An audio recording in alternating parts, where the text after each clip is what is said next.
Hola everyone! Welcome back dito sa ating channel. Andito na naman ang iyong one and only Mama Mia. And this time para tapusin ang storya ni Yaz. Naku naman itong si Yaz. Mukhang mahaba ang hair ng ating letter sender. Nagsimula sa ihi. Nagsimula sa ihing-ihi na siya. Tapos ayun, may isa siyang police. At ngayon yung kanyang seaman ay parang ayaw na rin siyang pakawalan. Ako, may mga agawan kayang mangyayari. Anyways, bago tayo dumako sa finale ng kwento ni Yaz, mag-hello muna ako sa ating mga suki na lagi naman talagang nandyan para sa atin. Hello ako kay Grace Papolonia. Maraming salamat, Madam Grace, sa iyong pakikinig. Hello din kay Jenny Ann Habelio. Maraming salamat, Divya Olivia. Maraming salamat rin kay Jenny Sarco. Salamat sa pagkikinig, Diana Diaz. And welcome back. Hello rin kay Colleen Bueno. Maraming thank you, Jeanette Mariano. Eva Gipon, maraming salamat sa iyong pakikinig. Hi din kay Michelle Rose Picazo. Kulitang Magnanay, maraming salamat. Delia Irinco, thank you so much sa iyong pakikinig. Harbor 2368, Frix Magno. Alicia Salde, maraming salamat. Hello rin kay user M42. Hello rin. Jaime Bicomong, maraming salamat sa pakikinig. Arabella Rose Hepper, thank you din kay Quick Thinker na lagi pa rin nandyan, nakikinig sa atin. Hello rin kay Jasmine Banderado, Maylene Garrido, Elizabeth Lagunday, Marlene Polidario, Jeanette Vigonte, I'm Not Safe, maraming salamat sa pakikinig, safe ka dito. Jaime Rodriguez, kay Yoyang, maraming salamat sa pakikinig. Kay Nicole Nicolano, Irene Alquizar, hello rin kay Gimaras Girl, Ella Gida, and sa lahat po ng nakikinig sa atin na araw-araw tayong sinusubaybayan. Huwag na nating patagalin dahil medyo mahaba na ang ating intro. Kaya eto na ang part 2 and finale ng kwento ni Yaz dito lamang sa Dear Mama Mia.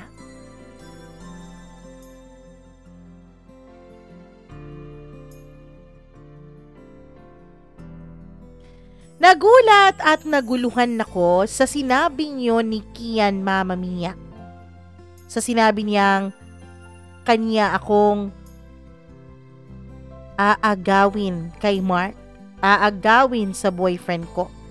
Ang totoo niyan, medyo natakot ako dahil baka magkagulo. Ang ganda-ganda naman ng pagkababae ko kapag ganoon na pagkakaguluhan ako ng dalawang lalaki. Tumigil ka nga dyan, sir. Seryoso ako. Hindi ako nagloloko dito, sagot niya. Hindi talaga ako makapagsalita nung mga oras na yon. Hindi ako handa sa kaniyang mga sinabi. Samahan mo ako, sabi niya bigla. Saan? Basta samahan mo ako. Baka nakalimutan mong nasa labas lang ang boyfriend ko, sir. Wala akong pakialam kung nasa labas pa siya. Nababaliw ka na ba, sir? Paano kapag mahuli tayong dalawa? Ano bang mahuhuli? Na ano? Ano ba yung nasa isip mo, Ma'am Yaz? Hindi, Anong nga? Na magkasama tayo. Mabuti nga ako mahuli niya tayo eh. Anong mabuti doon? Sino bang kinakatakot niya? O sino bang kinakatakot mo? Siya ba? May magagawa ba siyang masama sa akin? Matatakot ba ako sa kanya? Buti pa bumalik siya sa dagat kung saan man siya naroroon. Mangisda siya ron. Kasi palagay ko hindi naman siya karapat-dapat sa iyo eh. Mama Mia, hindi ko na talaga alam nung mga panahon na yon. Alam kong mali. Alam kong hindi tama ang ginagawa ko. Inisip ko na lang siguro kaya din ako nagkakaganito dahil na rin naman kay Mark. Kung dati pa lang ay pinagsigawan na namin ang relasyon naming dalawa, siguro wala namang magaganap na ganito. Kung dati pa lang ay pinapahalagahan na niya ako, siguro hindi naman mangyayaring mapopol ako sa ibang tao. Mag-aantay ako sa'yo ha. Dun, sa may kanto. Yung may tindahan, sumunod ka sa akin. Siguraduhin mong hindi ka makikita ng ex mo kapag pababa ka na. Kasi baka kapag sinundan ka niya, tapos kapag sinaktan ka niya, baka talaga masaktan ko rin siya. Anong ex? Hindi ko ex yun, boyfriend ko yun. Ang advance mo namang magsabi. Diyan din naman ang tuloy nun eh. Magiging ex mo rin siya. Mama Mia, ewan ko. Alam kong mali, pero kinikilig ako nung mga panahon na yon ng mga 101%. Buti na lang at medyo busy din si Mark sa pakikipag-usap ng mga dati niyang kaklase kaya nakatakas ako sa kanya. Pagdating ko doon sa sinasabi niyang kanto at tindahan ay napakalaki ng ngiti ni Kian. Na para bang mananalo siya sa loto. Na para bang may plano talaga siyang gawin nung gabing yun. Oh, nandito na ako. Saan tayo pupunta? Joyride tayo, sagot niya. Joyride? Anong joyride? Gabing-gabi na. Hi ka ba? Oo, hi ako. Hi ako sa'yo. Tumahimik ka nga dyan, yung mukha mo. Tumawa lang siya, Mama Mia. Pagkatapos ay pinaangkas na niya ako sa kaniyang motor at umangkas na rin naman ako doon. Pwede bang dumaan muna tayo sa bahay sandali? Magbibihis lamang ako, sabi niya. Okay. Noong dumating kami sa bahay nila ay patay po lahat ng mga ilaw na nandoon. Alam na alam kong kung may tao man sa loob ay tulog na ang mga ito. Dito lang ako sa labas mag-aantay sa'yo, sabi ko. Ano? Dito ka lang? Nako, may buntis pa naman dyan sa loob ng bahay. Tapos may buntis din dyan sa labas. Yan sa mga namin, kapitbahay. Baka may darating na aswang. Tapos hindi makita yung buntis. Tapos ikaw ang mapagtripan. Mama Mia, ang totoo niyan. Nakakahiyaman pong aminin pero takot po ako sa aswang. Naniniwala po akong merong mga ganon. Kaya pumayag na lang akong sumama sa kanya sa loob. At baka nga makuha pa ako ng aswang. Pinapasok nga niya ako. Sa sala lang sana ako tatambay pero hindi siya pumayag. Kasi nga Mama Mia, nandoon daw ang mga barkada ng kanyang kapatid na mga lalaki at natutulog din naman ang mga ito sa sala dahil kagagaling lang ng mga ito sa pagtagay. Alam mo naman ang bisyo ng kapatid ko, tagay, tanduay. Dito ka na lang sa loob ng kwarto ko kasi mga lasing na yung mga yan eh. Baka kung ano pang mangyari sa'yo dito. Dito lang ako sa labas. Isa pa, familiar naman yung mga pagmumukha nila eh. Tumawa na lang siya, Mama Mia. Tinitigan ko siya habang tumatawa siya sa akin. Tinitigan ko rin yung mga natutulog sa sala. Tingin ko mga estudyante ang mga ito. Kasi pamilyar yung mga mukha. Eto talagang mga kabataan ngayon Hindi na nga pa marunong humanap ng pera, ang galing-galing namang gumastos sa alak pa. Pagkatapos, kapag nagde-discuss talaga ako sa klase, yung iba bisibisihan ko sa research ng thesis. Eto lang pala sila. Nag-iinuman. Well, hindi ko naman sila masisisi dahil ganun din naman ang pinagdaanan ko nung ako'y estudyante. Kunwari, sasabihin sa mga magulang na may project, may mga group work na kailangan gawin pero ang totoo ay tumatagay lang naman at gumagala kasama ang mga barkada. Dito ka na lang sa loob ng kwarto ko, ma'am. Napakakulit talaga ni Kian. Wala na akong nagawa nung hinila na niya ako papasok sa kaniyang kwarto. Nung bigla na lang po siyang naghubad ng suot niyang uniforme. Hoy, anong ginagawa mo dyan? Magla-live show ka ba dito? Tanong ko. Nasa sayo lang naman yan, ma'am, kung titingin ka eh. Nako, bakit naman kita titignan? May mga pandesal ka ba? Pang-aasar ko pa sa kanya. Meron, tignan mo. Baka gusto mo ring hawakan. Pagbibiro pa niya. Nako, wag na. Baka ma-disappoint pa ako sa iyo eh. Lumapit siya sa akin, Mama Mia, at bigla niyang kinuha ang kamay ko pagkatapos ay nilagay niya yon sa kanyang abs. Ewan ko, pero bigla akong nag-init nung maramdaman ko ang matitigas niyang abs, Mama Mia. Hindi ko siya tinignan dahil natatakot ako sa magiging reaksyon ko kapag nakita ko ng personal ang mga yon. Oh, meron 'di ba? Tanong niya. Tumawa na lang ako. Mama Mia, nung tinignan ko ang mukha niya ay nakita kong parang kakaiba na ang tingin niya sa akin. Hanggang sa bigla na lang niya akong hinila palapit sa kanya. Kinabig niya ako at hinalikan niya ako. Hindi lang basta smack ang halik na ginawa niya sa akin, kundi yung talagang pangmomol, torrid kung torrid, French kiss kung French kiss. I don't know kung ano ang nakain ko nung mga panahon na yon. Imbis na itulak siya palayo at pigilan ang halikan na nagaganap sa aming dalawa, ay sinuklian ko pa ang kaniyang mga halik. Tinugon ko ang mga halik na yon, Mama Mia, hanggang sa lumalim ng lumalim ang kaniyang mga halik at naging malikot na rin ang kaniyang mga kamay. Mama Mia, hindi na mapakali ang kaniyang mga kamay. Hanggang sa unti-unti na ring bumababa ang kaniyang mga halik sa aking leeg. Nakikiliti na ako. Nagiinit na rin ang katawan ko. Kian, pagpipigil ko sa kaniya.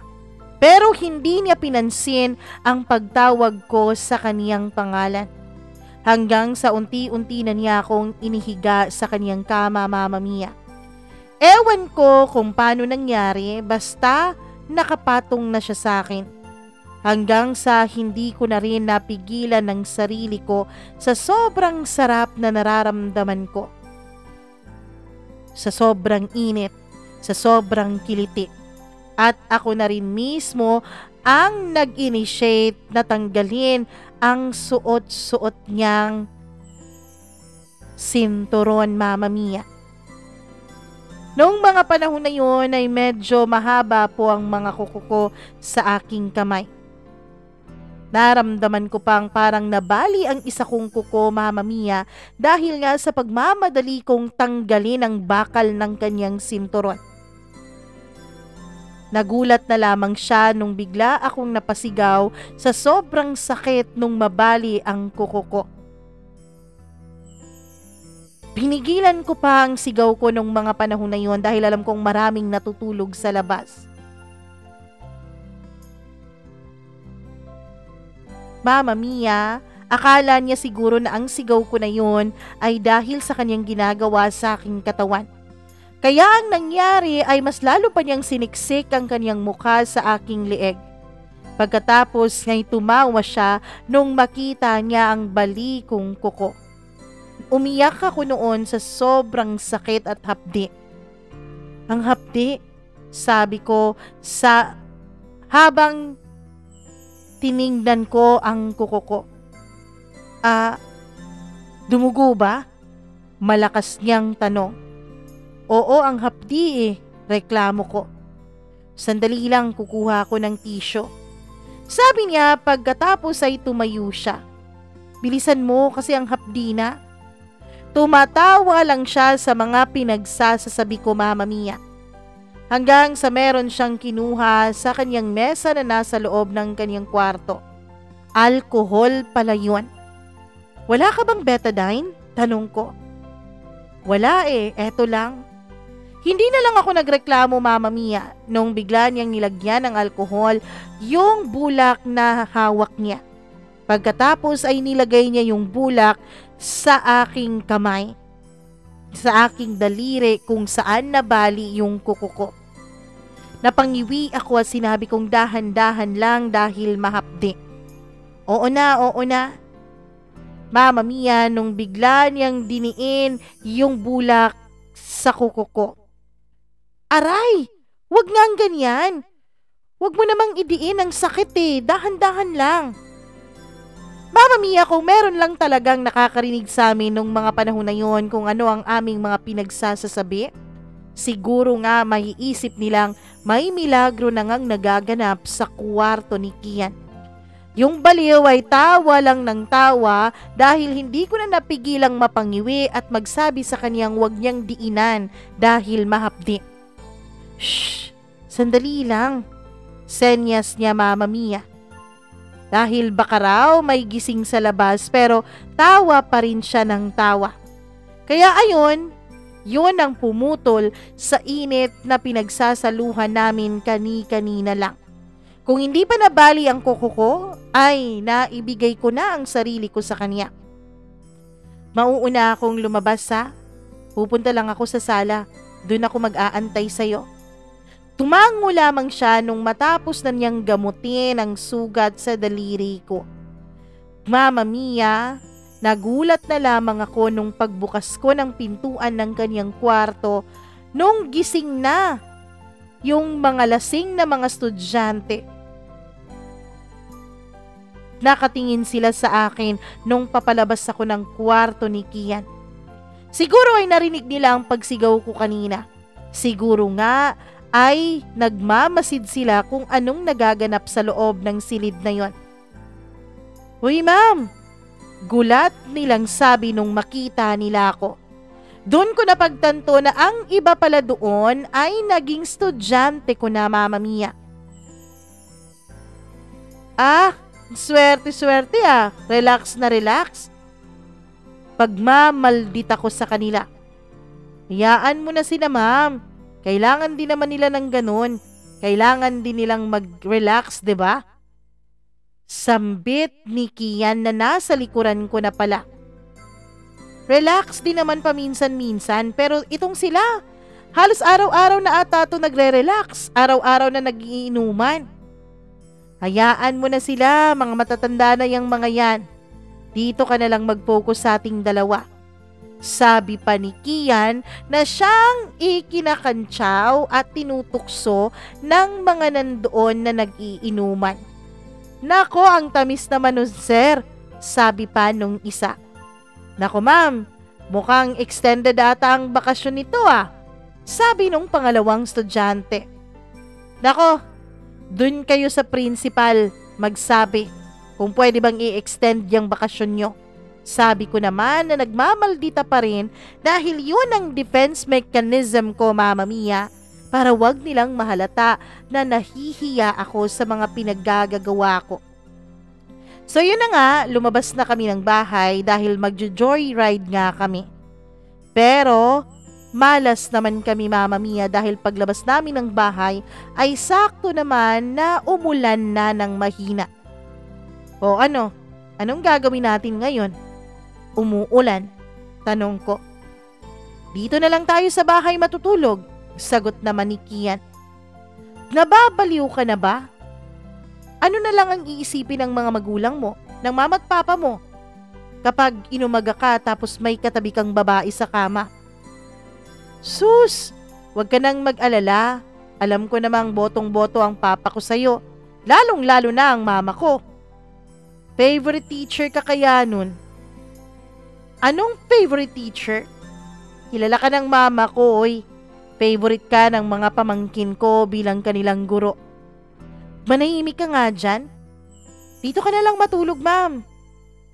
Siguro, kinabukasan kapag nakita ka ng mga magulang ko, agad magpapalit yun yung mga yun kapag nakita nilang magkatabi tayo sa kama. Mama Mia, inirapan ko si Kian nung biglang nagsalita ang kaniyang nakababatang kapatid sa kaniyang likuran.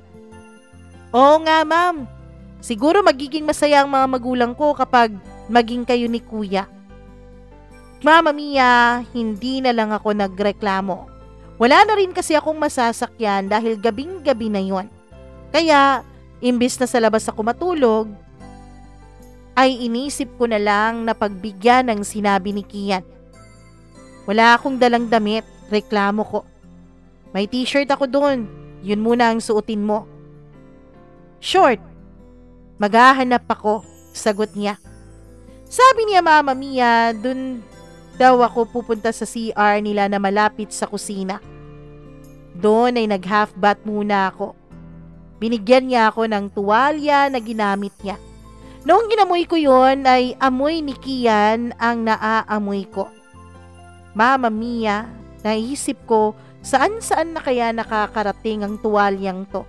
Saang-saang bahagi na kaya ng katawan ni Kian niya ito na ipahid. Pero ang bango-bango pa rin.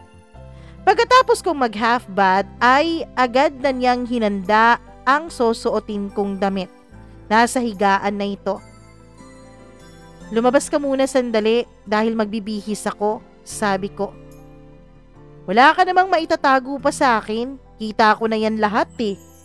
Remember sa ospital? Baliw ka talaga. Lumabas ka na nga. Ayoko. Manonood ako. Lumabas ka, sabi. Okay, sige. Hindi ako manonood. Tatalikod na lang ako. Pagkatapos noon ay tumalikod siya, Mama Mia. Sinuot ko na ang t-shirt niya nung mapansin ko na wala pala siyang short na inihanda. Kian, nasan yung short? Wala akong short eh. Yan na lang yung t-shirt ko. Total, hanggang tuhod mo rin naman yan. Baliw ka ba? Hay ka ba? Wala nga akong suot na panty dito tapos hindi mo pa ako pagsusuotin ng short? Okay lang yun. Ako lang naman ang nakakaalam na wala kang suot na panty eh. Sabi niya tsaka tumawa. Boxers meron ka? Wala rin akong boxers. Mama Mia, naisip ko noon, imposible sa isang lalaki na walang boxers. Siguro nga sinasadya niya yun. Para-paraan talaga ang Kian na to. Mahirap naman kung ako ang maghahanap, Mama Mia. Mahirap naman kung halongkatin ko ang mga gamit niya para lang makita ko kung totoong wala nga siyang boxers. Kaya ayun, natulog ako nang nakasuot ang t-shirt ni Kian. No bra, no panty. O diba?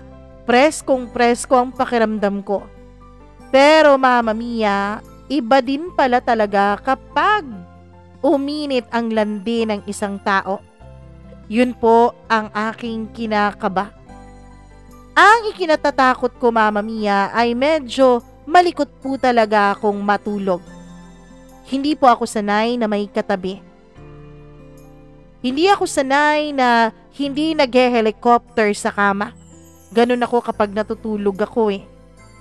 Tapos ang dami ko pang unan sa bahay. Meron akong unan para sa paa, sa kamay, sa ulo. Tapos lahat ng unan na yon ay niyayakap ko. Natatakot ako na baka sa likod ko ay maidantay ko ang aking mga paa kay Kian. At kapag nangyari yon, siguradong sigurado ako na mangyayari ang hindi dapat mangyari. Makikita ang hindi dapat makita. Inisip ko pa naman noon, Mama Mia, hindi dapat na mabigyan ng karugtong yung nangyaring mainit na eksena sa amin kanina. Pero ano pa bang magagawa ko? Ano pa bang magagawa ko? Nandito na to. Siyempre humiga na ako, Mama Mia. Nag-uusap muna kami. Nagulat na lamang ako nung ang kanyang topic ay naging papunta doon sa ex ko. Ex na raw kasi yun naman daw ang mangyayari. I mean, si Mark ang topic namin habang nakahiga kami at nag-uusap. Hindi na nangyari pa ulit yung mainit na eksena na naganap sa amin bago pa mabali ang kuko ko. Buti na lang. Naisip ko nung mga panahon na yon, marespeto pa rin naman palang tao itong si Kian. Nire-respeto pa rin naman niya siguro ako. So ayun, kinabukasan nung magising ako ay wala na si Kian sa tabi ko. Yung baliw, iniwanan talaga niya akong mag-isa sa loob ng kwarto niya. Sumakit ang ulo ko sa kakaisip kung ano ba ang gagawin ko. Gising na ako pero nakakahiya naman kapag lumabas ako galing sa kwarto niya. Baka nasa labas ang mga magulang niya at baka magulat ang mga ito kung bakit may babaeng galing sa kwarto ni Kian. Nag-isip ako ng paraan kung papaano ako makakaalis sa lugar na yon nang walang makakakita sa akin. Nung makita ko ang bintana ng kanyang kwarto, tumingin ako sa labas, Mama Mia. Nakita kong hindi naman masyadong mataas iyon mula sa lupa. Carry lang naman kung tatalunin ko ito. Mama Mia, akmang aakyat na ako sa may bintana nung bigla akong nakarinig na may nagsalita sa likuran ko. Sige, umakyat ka. Baka nakalimutan mong wala kang suot na panty, iha. Napamura ko noon. Nawala sa isip ko, Mama Mia, na wala pala akong suot-suot na panty. Kaya palang presko ng pakiramdam ko sa baba. Parang labas-pasok ang hangin sa baba ko. Yun pala ay dahil wala akong suot na panty. Natawa ko sa sarili ko at pinagmumura ko ang sarili ko. Kanina ka pa ba dyan? Kanina pa, Inday. Saksi ako sa yuku-yuku mo dyan. Kita ko na nga yung puwet mo eh. Sabi niya na may pataas-taas pa siya ng kanyang kilay. Gusto mo rin naman ang nakikita mo. Natural! Lalaki ako. Sino ba namang lalaki ang hindi gugustuhin na makita ang puwitan ng isang babaeng walang suot na panty, di ba? Sabi niya sabay tawa. Kian, ang aga-aga pa ha? Kalandian na naman niyang pumapasok sa utak mo. Lumabas ka na dyan at mag-aalmusal na tayo. Uy, paano to? Anong paano to? Kapag lumabas ako, nandyan yung mama at papa mo. Baka kung anong isipin nila, no? Mama Mia, sapat na sa akin ang ilang beses kong pagkapahiya sa harap ni Kian. Parang hindi ko nakakayanin kung mapahiya pa ako, lalo na sa harap ng kanyang mga magulang. Gustong-gusto ko nang umiyak noon sa sobrang kaba at sa sobrang hiya na nararamdaman ko. Sus, wag kang mag-alala, akong bahala sa'yo. Sandali nga, wala pa akong suot na panty eh. Mamaya ka na magsuot ng panty. Ako lang naman ang nakakaalam na wala kang suot na panty. Alam nga namang bumuka ka dun sa labas, diba? Sabi pa niya sabay tawa ng nakakaloko. Nababaliw ka talaga? Paano kapag aksidenteng may makakita ng itinatago ko dito? Ano bang forma mo kapag kumakain ka? Nakabuka ka ba? Mama Mia, ang taong to, lahat na yata ng reklamo ko ay may nakahanda na siyang sagot sa akin. Inisip ko, bubuka ka kaya ako ngayon sa harap niya? Tignan natin kung makakapag-almusal pa siya ng maayos. Pero, wala rin naman akong nagawa. Natatakot din naman akong gawin ang pagbukaka sa harap niya. So ayun, bago ako lumabas, Mama Mia, ay ilang beses pa nahilahan ang nangyari sa amin sa loob ng kwarto. Kasi nga ayokong makita ako ng parents niya, lalong-lalo na sa itsura ko na ang suot-suot lang ay ang t-shirt niya. Baka isipin ng mga ito na ginabi at inumaga ako sa loob ng kwarto ni Kian at may ginagawa na kaming milagro sa loob. Pagdating namin sa kusina ay ang laki-laki ng mga pawis ko. Pati kamay ko ay pinagpapawisan sa sobrang kaba, Mama Mia. At nagulat na lamang ako nung parang hindi na nagulat ang mga magulang niya nung nakita nila ako sa loob ng bahay nila. Para bang kasyual ang tingin sa akin ng mama at papa niya. Naisip ko noon na baka sanay na ang mga ito na kung sino-sino na lang ang mga babaeng pinapapasok ni Kian. Pero mas nagulat ako, Mama Mia, nung nagsalita ang mama ni Kian sa akin. Hoy ma'am, alika na, mag-almusal na tayo. Mag-almusal ka na bago pa man lumamig tong kanin. Good morning po ma'am. Pasensya na po ha, dito ako nakatulog. Naabutan kasi ako ng ulan eh. Todo explain pa ako noon sa kanya, Mama Mia, para naman klaro sa kanila na walang nangyari sa amin ng kanilang anak. Asus, ma'am. Tapos, Sure ako, hindi ka gininaw kagabi. Sapat naman ng kapatid ni Kian. Mama Mia, dun ko naisip na ang kapatid pala ni Kian ay under ko pala nung nakaraang taon. Ano, may aantayin na ba kaming apo pagkatapos ng 9 na buwan ha, Kian? Nakakalokong tanong naman ng papa niya. Mama Mia, ilang beses kong namura noon ang sarili ko sa aking isip. Tahimik lamang ako noon dahil sa sobrang kahihiyan na aking nararamdaman. Uy ma'am, sabi ni Papa after 9 months ba daw may aantayin na siyang apo. Pa, siguro kung hindi magpapabebe itong si ma'am, baka meron na. Sabi niya sabay tawa naman na siyang ikinatawa din ng kanyang papa at ng kanyang nakababatang kapatid. Ngumiti-ngiti rin naman ang mama niya sa akin. Noong mga panahon na yon, kung wala pa lang ang pamilya niya sa aming harapan, siguro ay nabugbog sarado ko na itong si Kian sa sobra-sobra niyang mga pinagsasasabi na lalo ko pang ikinakahiya. Kumain ka na ma'am kasi mukhang pagod ka kagabi. Parang pinagod ka ata nitong si Kian ah. Oo nga papa, sabat naman ng kapatid niya. May narinig pa nga ako kagabi, sabi ni ma'am, mahapdi raw eh. Tumawa silang lahat, Mama Mia, pati na rin ang mama at papa ni Kian. Nako, etong pamilya na to, lahat mahilig magloko, lahat mahilig manukso. Mama Mia, kung hindi lang talaga ako pinalaki ng mga magulang ko na merong tamang pag-uugali, ay siguro nag-walk out na ako kanina pa. Nag-walk out na ako sa sobrang kahihiyan na nararamdaman ko. Inisip ko na lang nung mga panahon na yon na niloloko lang nila ako, kinakansyawan lang kumbaga. Habang tumatawa sila ay pinasikreto ko namang kinurot sa tagiliran niya si Kian. Sinadya ko talagang nipisan ang pagkurot na yon, Mama Mia, para maramdaman niya ang sakit. Aray! Mao, kinukurot ako ni ma'am. Okay lang yan ma'am, pasado ka naman sa amin eh.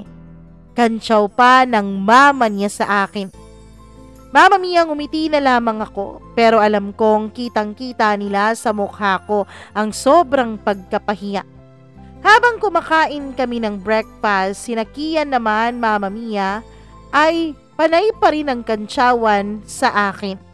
Ako naman ay sinisipa siya sa ilalim dahil nagagalit na ako at naiinis na ako sa sobrang panunukso niya. Gusto ko na siyang sampalin pero pinipigilan ko lamang dahil nasa harap kami ng hapagkainan at nasa harap din namin ng kanyang mga magulang. Matapos naming kumain ay nagbihis na si Kian para pumunta na sa duty niya. Samantalang ako ay nasa sala lamang at nag-aantay sa kanya. Nakaupo ako, Mama Mia, nung biglang lumapit sa akin ang mama ni Kian. Ma'am, saan po ba kayo nagkakilala ng anak ko? Tanong niya na nakangiti pa sa akin. Nagkita na po kami sa police station, ma'am. Tapos nasundan dun sa school, dun sa drug symposium ng school namin. Na, ikaw nga yung sinishare niya sa amin, na teacher daw, na nakita niya sa police station. Akala raw nila kung napano ka nung gabing yun eh. Kasi tumatakbo ka raw palapit sa police station tapos basang-basa ka raw ng ulan. Papunta kasi ako noon sa city. Tapos may bibilhin sana ako nung bigla kong naramdaman na ihing-ihi na ako. Sakto naman na napadaan ako sa police station na yon. Nako, parang natamaan yata sa iyo ang panganay ko, ma'am eh. Parang ang lakas ng tama niya sa iyo. Auntie, wag ka namang magbiro ng ganyan, sabi ko na tumatawa. Oo, ma'am. Totoo yung sinasabi ko. Simulat sa pool. Nung nagka-girlfriend siya, never siyang nagdala nung babae dito sa amin. Never siyang nagpakilala ng kahit na sino. Ikaw pa lang ang pinakaunang babaeng dinala niya dito sa bahay namin. Hindi ako nakapagsalita, ngumiti na lamang ako, Mama Mia. Hindi naman kami ni Kian. Wala namang kami. Buti na lang bago pa lumalim ang usapan namin ng mama niya ay lumabas na si Kian mula sa kanyang kwarto. Kaya yon, ihatid na ako ni Kian sa boarding house ko. And this happened. Mama Mia, pagbukas ko ng gate ng boarding house, hindi ko inexpect ang nakita ko. Nandoon si Mark sa loob ng gate. Mabuti na lang at hindi pumasok si Kian. Kung hindi ay baka nagpang-abot na ang dalawa. San ka galing? Matigas niyang tanong sa akin. Sa loob tayo mag-usap, sabi ko at nauna na akong lumakad at sumunod naman siya sa akin. Yes, san ka galing? Mark, ayoko na. Ano? Anong ayoko na? Tapusin na natin to, Mark. Kasi pagod na rin naman ako sa sitwasyon natin eh. Pagod ka na o may iba ka na? Ano bang nangyayari sa'yo, Mark? Porket ba't nakipaghiwalay sa'yo ay may iba na agad? Hindi ba pwedeng ayoko na talaga? Hindi ko na natitiis yung ugali mo? Ayoko nang magpakamartir sa'yo? Baka akala mo, yes, wala akong kaalam-alam. Baka akala mo, hindi ko alam ang kalokohang ginagawa mo. Anong kalokohang pinagsasasabi mo dyan? Yes, alam ko. Alam kong dalawa kami. Nababaliw ka na ba? Saan naman galing yung issue mo na yan, ha, Mark? Yung pulis dun sa alumni? Yung pulis na tagabigay sa'yo ng milk tea? Huwag mo nga akong pinaglololoko, Yaz.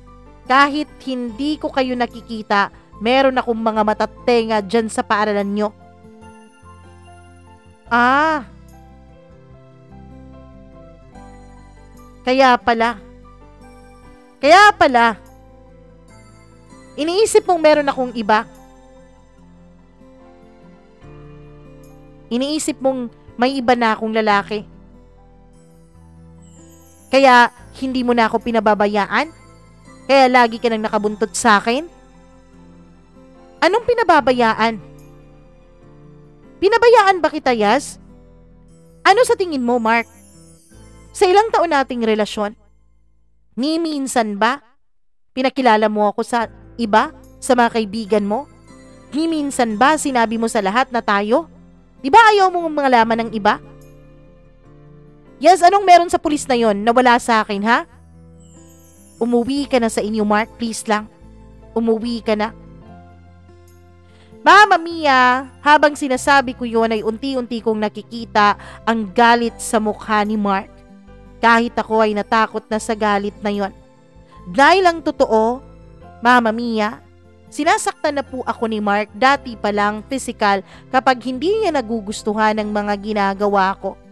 At nakikita ko na naman ngayon ang galit sa kaniyang mukha na posibleng hahantong sa pananakit niya sa akin.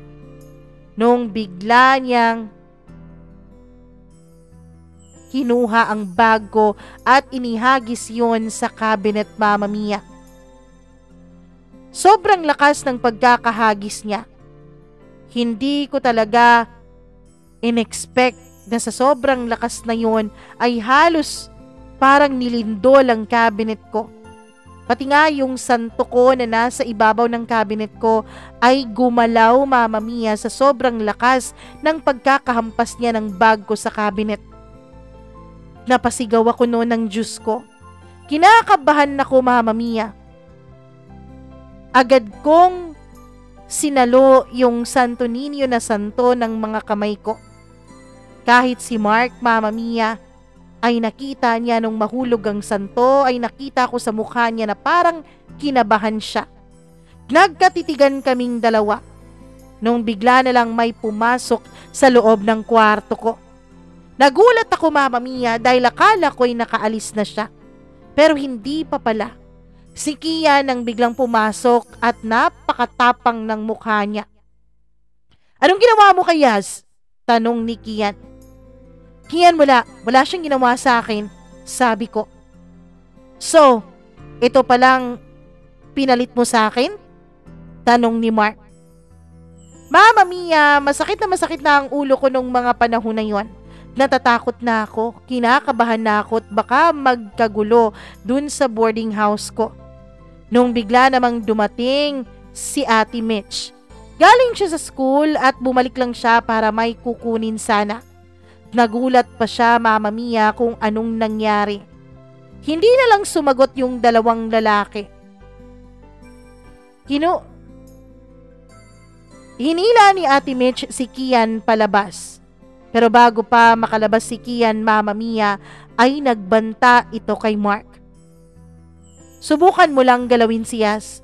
Makakita lang ako ng kahit na konting pasa sa kanyang katawan. Eto ang tandaan mo. Ako mismo ang maglalagay ng posas dyan sa mga kamay mo. Ako mismo ang maghahatid sa iyo sa bilangguan. Pagkatapos ng pangyayaring yon, Mama Mia, ay naghiwalay na nga kaming dalawa ni Mark. Pero hindi pa po doon natatapos kasi yung mama at papa ni Mark ay panay ang tawag sa akin.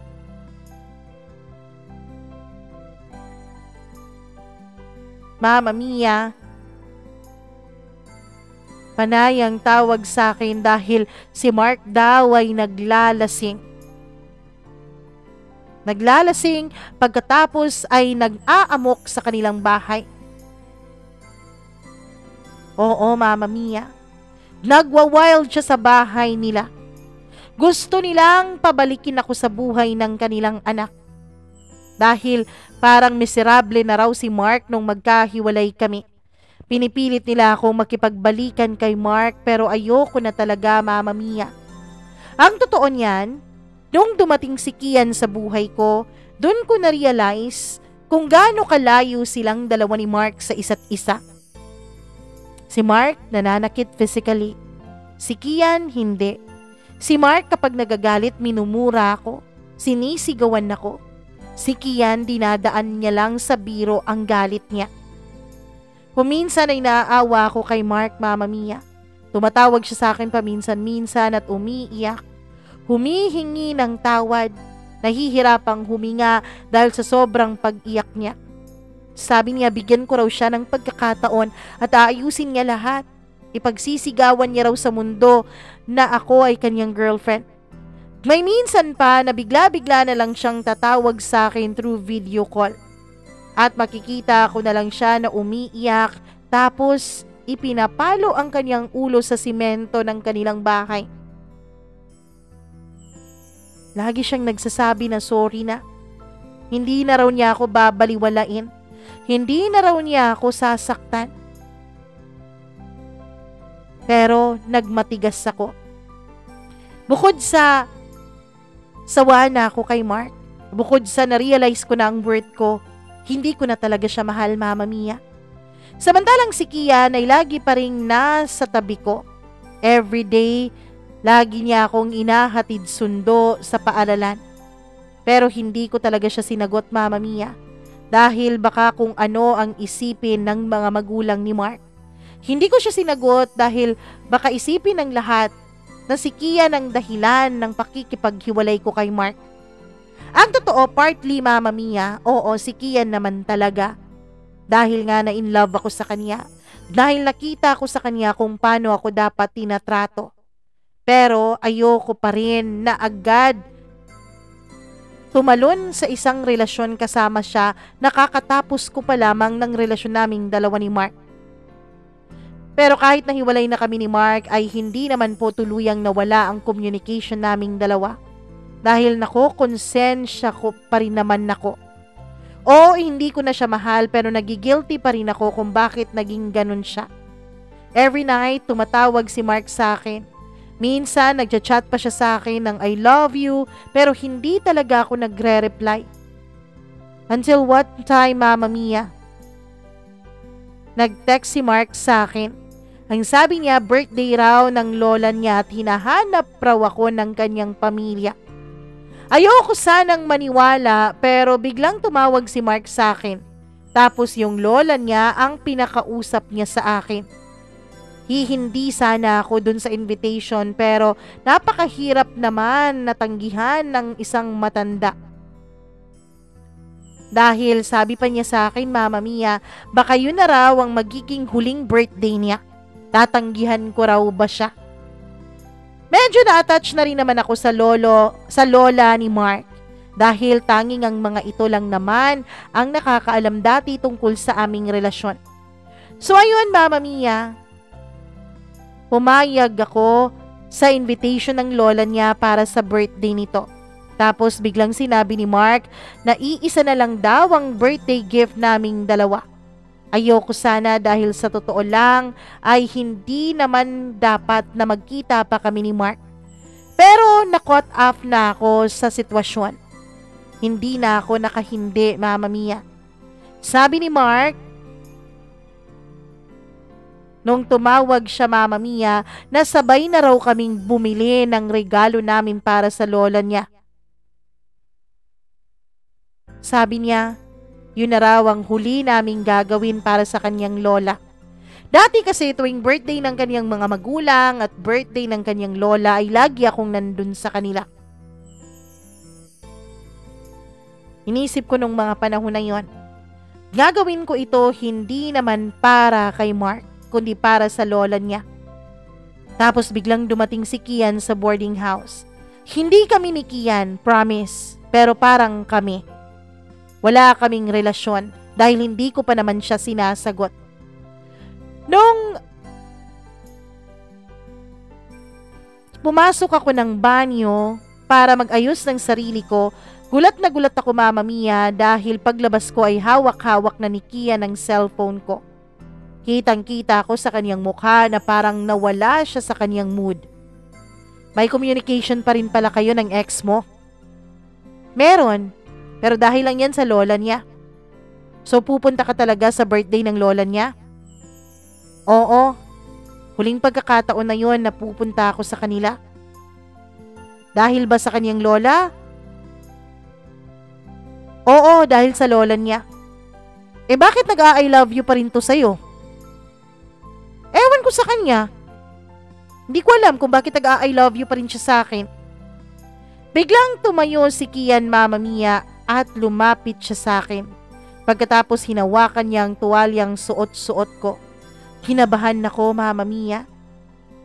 Ako naman ay hinawakan ko ng mahigpit ang tuwalya nung bigla na lang niyang kinuha ang tuwalyang tanging saplot ng katawan ko nung mga panahon na yon.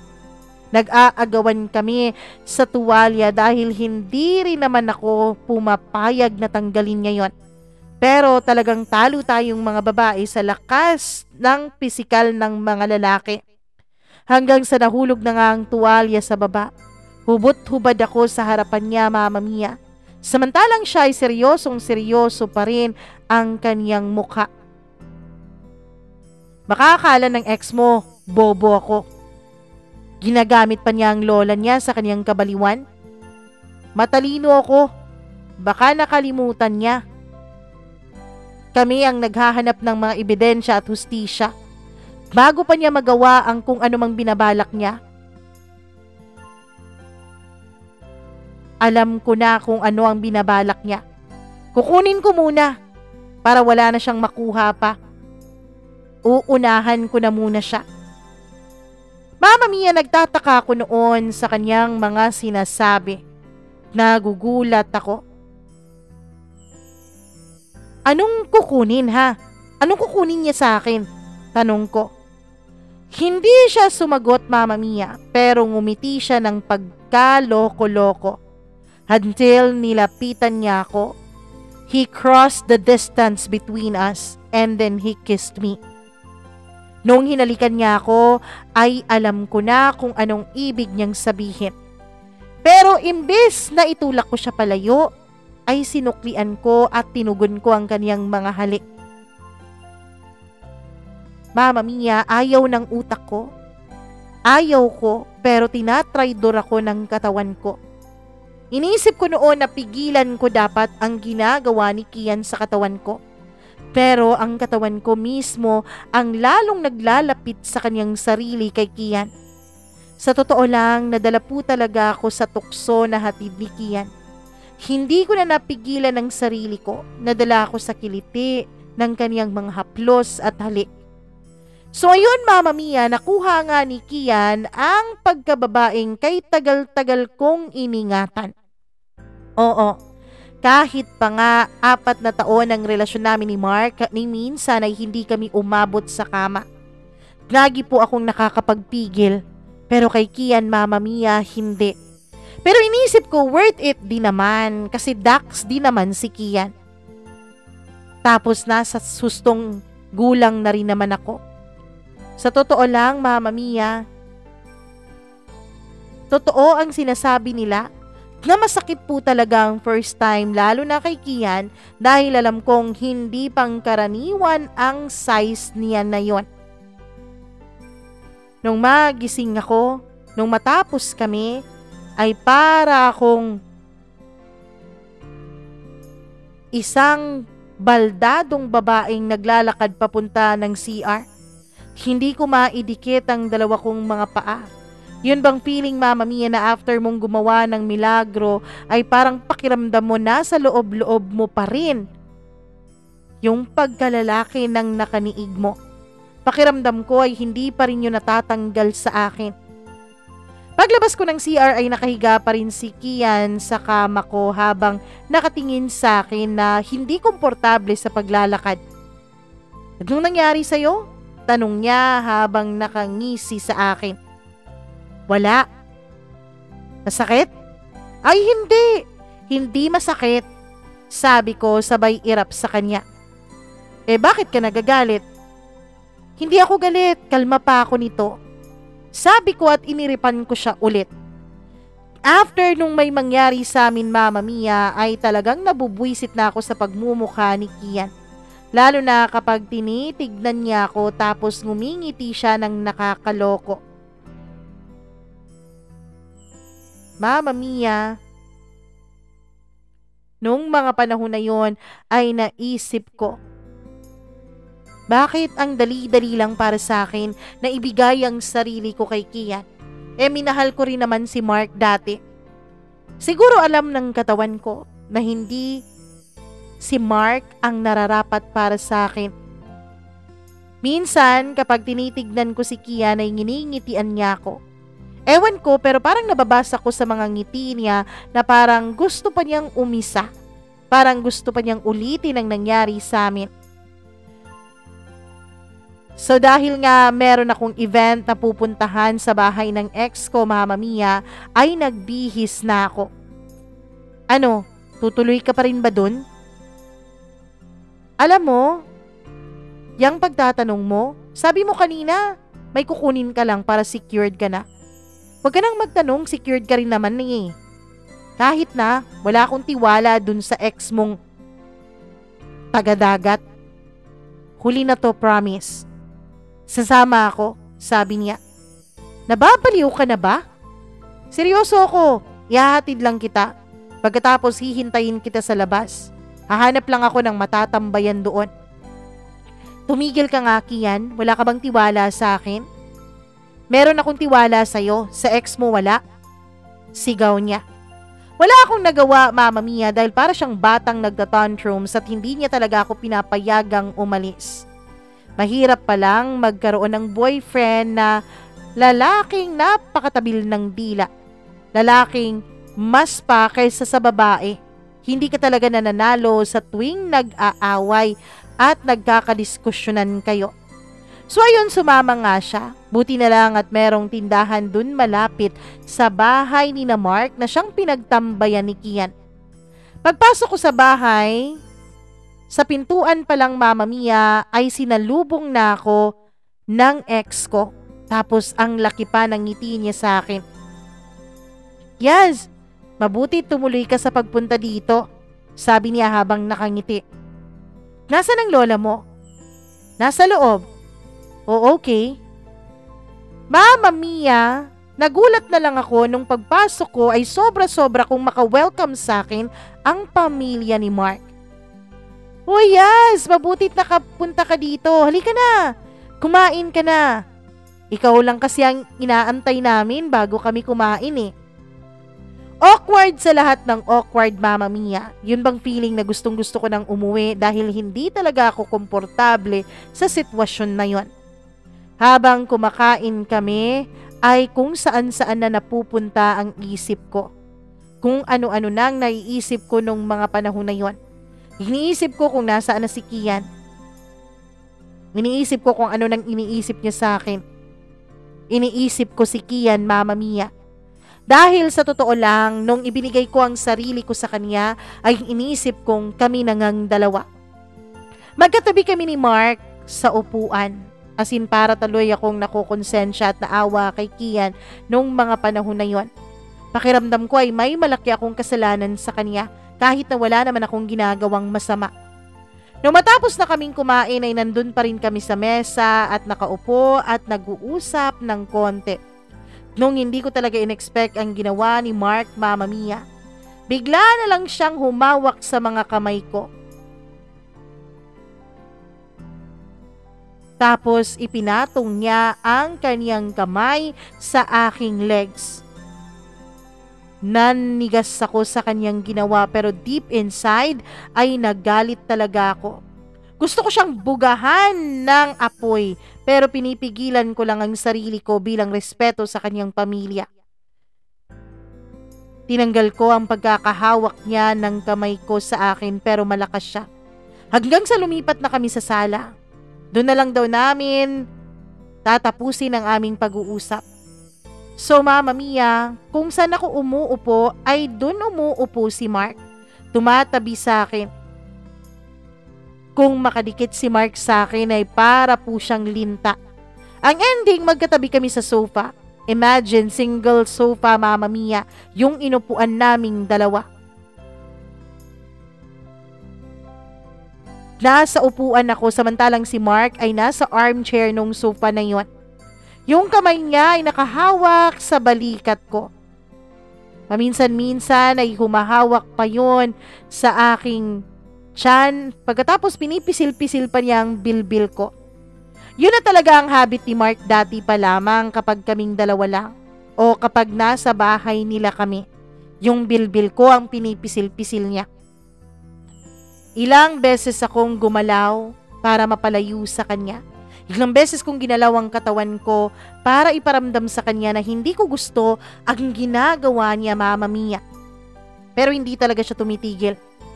Noong bigla na lang si Mark ay nagsisiksik sa tabi ko. As in, napakasiksikan na namin dun sa single sofa na yon. Kaya mas lalo akong nagalit sa kanya, lalo na nung niyakap niya ako at siniksik niya ang kaniyang mukha sa lieg ko.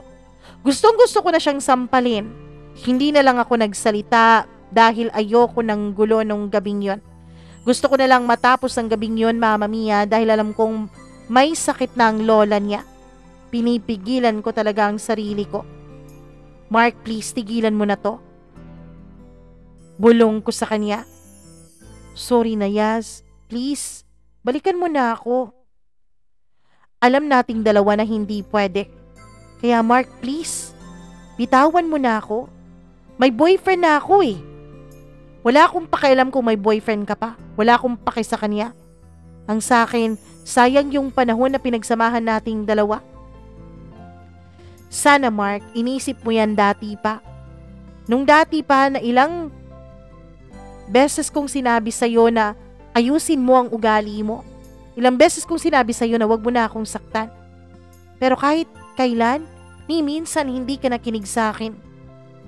Sorry na, Yas, please. Magbabago na ako para sa'yo. Mama Mia, bigla-bigla siyang lumayakap sa akin. Nung biglang nagsabi ang papa ni Mark na may naghahanap daw sa akin sa labas. Yas, may naghahanap sa'yo, pinsan mo raw, papauwiin ka na. Nagulat ako, Mama Mia, dahil wala naman akong pinsan na nakakaalam na nandun ako kina Mark. Pinapasok pa ng papa ni Mark at nagulat ako dahil si Kian pala yun. Titig na titig siya sa akin, Mama Mia. Tapos, galit ang kanyang mga titig nung nakita niya ang mga kamay ni Mark na nasa aking bewang nung mga panahon na yon. Tapos yung mukha ni Mark ay nasa leeg ko. Kinakabahan ako sa reaksyon ni Kian. Ngumiti lamang siya pero kitang-kita ko sa mga mata niya ang galit sa kanyang nakita. Mama Mia, napakatalas ng tingin ni Kian kay Mark. Pa, punta muna kami ni Yaz sa kwarto. May pag-uusapan muna kami, sabi ni Mark. Yaz, pauuwiin ka na ng mama mo. Ngayon din daw kasi may emergency, sabi naman ni Kian. Ihahatid ko na lang si Yaz, sabi ni Mark. Okay na Mark, nandito na si Kian. Sasabay na ako sa kanya. Yaz, pwede ba tayong mag-usap kahit sandali? Yaz, narinig mo naman, 'di ba? May emergency sa bahay niyo. Malakas na sabi ni Kian. Sa gulat ko sa pagkakasabi ni Kian, Mama Mia, ay bigla na lang akong tumayo tapos naglakad papunta sa labas dahil nagulat talaga ako sa lakas ng boses niya. Habang bumabiyahe kami ni Kian pauwi ay wala kaming imikan. Hanggang sa nakarating na kami ng boarding house pero hindi pa rin umiimik si Kian. Pagbaba ko ng kanyang motor, Mama Mia, ay dumiretso na siyang alis. Hindi ba lang siya nagpasabi sa akin na aalis na siya. Kinabukasan ay hindi talaga nagparamdam si Kian. Ayoko rin naman na ako ang maunang mag-chat o mag-text sa kanya. Hindi ko talaga ugali na una akong nag-chat o nag-text sa isang lalaki. Nalaman ko na lang, Mama Mia, na umalis pala si Kian. May pinuntahan pala siya dun sa kanyang mga relatives sa Cagayan de Oro. Medyo nasaktan ako nung mga panahon na yon. Sino ba naman ang hindi masasaktan? Matapos may mangyari sa amin ay pumunta siya ng Mindanao na wala man lang pasabi sa akin. Hanggang sa hindi ko na talaga nakayanan pa. Isang gabi, tumawag ako kay Kian. Nakalimang tawag pa ako bago niya sinagot ang kanyang cellphone. Hello? Sagot niya. Nasaan ka? Tanong ko. Nandito sa bahay. Sang bahay? Babe, sino yan? Narinig ko sa kabilang linya ang boses ng isang babae, Mama Mia. Tapos nakarinig pa ako ng kay dami-daming ingay.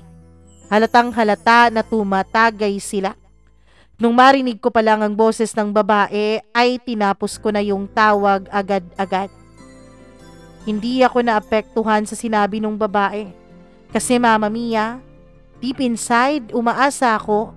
Umaasa ako na baka biru-biruan lang yon nung babae kasi ganyan naman talaga ang mga magbabarkada, di ba? Kapag tumatawag yung girlfriend o boyfriend ng kanilang kabarkada ay kanila talagang niloloko-loko. Pero kahit na, hindi pa rin mapigilan ng puso ko ang magalit. Kasi tayong mga babae, konting kibot lamang ay nag-overthink agad tayo. Umiyak ako nung gabing yon. Wow, broken-hearted si ma'am. So ayun, sakto naman na kinabukasan ay may seminar kami at ako ang inappoint ng principal namin na isa sa mga a-attend. Kasi Mama Mia, ako lang naman ang single and always available. So ayun, pinapunta ako sa Tagbilaran good for 3 days. Ganon kahaba ang seminar noon sa DepEd. So ayun na nga, Mama Mia. Naisip ko na habang nasa Tagbilaran ako ay magliliwaliw muna ako. E-enjoy ko ang sarili ko para makapag-move on ako. Nag-move on ako noon dahil inisip ko na baka hindi naman talaga biruan yung babaeng nagsalita ng babe. Sino yan? Sinubukan kong mag-move on, Mama Mia. Sinubukan kong magpakalasing. Sinubukan kong maging open sa lahat ng mga new experiences. Pagkatapos ng seminar, sakto 4 p.m. ng hapon nung matapos. Pagkatapos naming kumain ay pumupunta agad ako diretso sa bar para magliwaliw. Yes, with matching, Mama Mia, na pinasexy-sexy at fit na outfit. Isipin mo parang hindi ako guro nung mga panahon na yon. Pero nung mga panahon na yon, ang nasa isip ko lamang ay gusto kong gumanti kay Kian para naman patas ang laban. Anong akala niya? Magpapatalo ako sa kanya? Anong akala niya, magmumukmuk lamang ako dahil sinaktan niya ako? Wala sa bukabularyo ko ang magpatalo. So ayun, sayaw ako ng sayaw sa loob ng bar. Tapos kapag umuwi ako ay medyo tipsy na. Every night, habang nagaganap ang seminar Mamma Mia, ay ganun ang ginagawa ko sa Tagbilaran. Nung last day namin sa seminar ay trinit kami ng aming mga kasamahan doon na maligo sa isang beach resort sa Panglao. As in kaming lahat na mga guro. Pinabook na kami ng aming head Mamma Mia. Bali limited lang ang makakapasok para daw hindi kami mahiyang mag two-piece doon sa dagat. Kasi alam na kapag teacher yung nagtutupis ay bad record na agad. Kaya ayun, Mamma Mia, pinaghandaan ko talaga yon. Sinuot ko ang one-piece na backless color black kong swimsuit, Mamma Mia. Maputi kasi ako, isa yon sa mga maipagmamalaki ko. Kaya confident naman akong mag-swimsuit dahil meron naman akong mga cocomelon. Tapos sakto din naman ang laki ng puwetan ko. Hindi ako ganun ka-sexy pero pwede na. As always, Mamma Mia, pagdating namin doon ay picture-picture agad, then tag-tag sa Facebook. Nakita na siguro ng buong mundo ang kaseksihan ko nung mga panahon na yon dahil agad-agad nakakapag-post ng picture ang mga kasamahan ko. At dahil confident ako nung time na yon, isa sa mga naitag na picture sa akin ang ginawa kong profile picture. Todo support naman ang mga estudyante ko dun sa comment section. Hanggang sa may nag-react ng angry emoji sa profile ko, Mamma Mia. Noong tunignan ko yon ay perfect talaga. Ang babaerong si Kian ang pina-angry-angry ang reaction dun sa post ko. Hinestalk ko siya, Mamma Mia. Hindi ako informed na meron pala siyang Facebook. Noong in-stalk ko siya ay hindi para kami friend. Ibig sabihin, ini-stalk din niya ako. Paano siya napunta dun sa profile ko, di ba? Ilang minuto pa ay biglang may nag-comment dun sa picture. Delete mo to. Nakakawalang gana. As in, all caps lock pa ang comment niya na yon, Mamma Mia. Ako naman ay hindi ko pinahalatang nagalit ako sa kanya. Nag-react ako ng laughing emoji. Pagbalik ko sa dagat kinagabihan, kasi nga overnight yon, Mamma Mia, ay taga-isa kami ng kwarto para makapag-relax daw kami. Nung biglang merong kumatok, as in malakas na malakas ang pagkakakatok na para bang kung anong emergency lang nagaganap sa labas. Pagbukas ko ay surprise na surprise ako dahil si Kian yung nandoon. Ano? Ganito ba tayo? Ikaw nga yung may atraso sa akin, tapos ikaw pang may ganang magaganito? Sabi niya. Ano? Ano nangyari sa'yo? Tanong ko naman. Ano to, ha? Pinakita niya sa akin yung profile ko. Picture! Diba sexy ako dyan? Hindi ka ba proud na sexy yung girlfriend mo dyan? Teka sandali. Girlfriend mo pa ba ako? Tanong ko. Wag mo akong pangunahan, Yaza. Ano? Ano bang meron sa akin, ha? Ikaw ang nauna dyan eh. Ikaw yung hindi na nagsalita. Tapos, ikaw yung may ganang mang-away sa akin? Ano bang ginawa ko, Yaz, para maging ganyan ka? Wala! Wala ka namang ginawa. Umalis ka na kasi magna-night swimming pa kami. Nakakaistorbo ka. Sabi ko sa kanya, Mamma Mia. Pero ang totoo, hindi naman na kami magna-night swimming. Doon na lang ako sa kwarto, wala na akong balak pang lumabas. Sinabi ko lang yun sa kanya para inisin siya. Alam mo, sa totoo lang, hindi ako uuwi. Dito lang ako. Bigla niyang inilapag ang bag niya, Mamma Mia. Pagkatapos ay lumapit siya sa akin. Dito lang ako. Umalis ka na, maligo ka na. Nababaliw ka ba? Bakit ka nandito? Anong gagawin mo dito? Dito ako makatutulog. Teka nga, patingin nga ng bag mo. Hinalungkat niya ang bag ko pagkatapos kinuha niya ang mga sexy kong swimsuit doon. Sabi niya itatapon niya raw yon.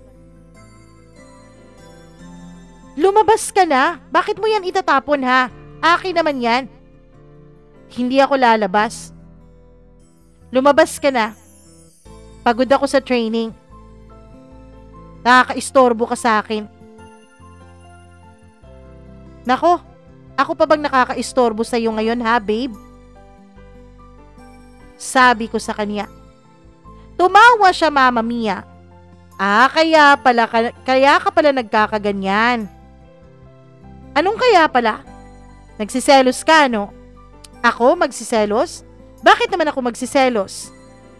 Ikaw lang naman ang sa akin. Binibiro-biro ka lang ng mga pinsan ko nung gabing yun eh. Doon ka sa babe mo, wag ka dito sa akin. Ayoko sa kanya, dito ako sa'yo. Alam mo, nakaka-addict ka eh. Baliw ka talaga. Mama Mia, nung bigla niya akong hinalikan ay wala na naman akong nagawa. Tumugon na naman ako sa halik niya. Tumugon na naman ako, Mama Mia. Hanggang sa may nangyari nga sa aming dalawa. Hindi naging madali ang mga pinagdaanan namin ni Kian. Meron ding mga selosan at kung ano-ano pang mga problema. Pero naging matatag kaming dalawa, Mama Mia. Alam ko, hindi maganda ang panimula naming dalawa dahil may boyfriend ako. Pero nung mga panahon na yon, inisip ko, siguro nga padala din sa akin ng langit si Kian para tuluyan akong makabitaw dun kay Mark. Dun sa lalaking hindi naman ako deserve. Dun sa lalaking lagi lang akong sinasaktan. Sa ngayon, Mama Mia, ay kasal na po kaming dalawa ni Kian at inaantay na po namin ang aming unang baby. Masaya ako sa piling niya at alam ko, Mama Mia, na marami pa kaming pagsubok na pagdadaanan. Pero siguradong sigurado ako na mahal ako ni Kian at siguradong sigurado din ako na siya lang ang lalaking mahal ko. Maraming salamat po, Mama Mia, sa pagbabasa mo nitong kwento ko. At maraming salamat din sa lahat ng mga nakinig at nagtiyaga na tapusin ang pagkahaba-haba nitong aking kwento. Hindi ko na po ikukwento ang ilan sa mga pinagdaanan namin ni Kian. Sikreto na namin yon sa aming dalawa na yon. Sa ngayon, alam ng lahat na may asawa ako. Pero hindi rin kami nagpo-post masyado sa social media. Dahil andun pa rin ang paniniwala ko, Mama Mia, na dapat may mga bagay pa rin na pribado sa inyong dalawa. Dahil kung masyado kayong open para sa mata ng publiko, ay mas madali kayong buwagin ng mga pagsubok. Maraming salamat po, and once again, ako ay lubos na gumagalang at nagmamahal sa inyong programa, Yaz.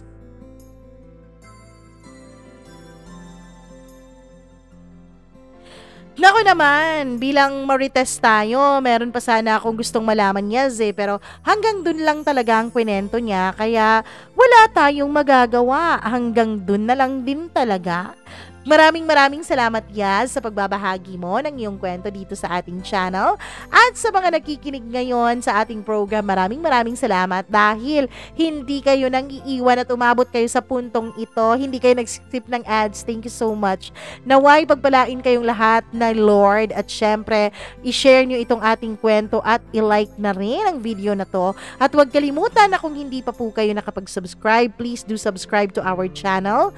At mag-share na rin kayo ng sarili niyong kwento at karanasan sa buhay. Email lamang mamamiacdo0317@gmail.com. Maraming salamat po ulit. Hanggang sa susunod nating kwento. Hanggang bukas ulit. Ako po si Mama Mia. Magandang araw sa inyong lahat.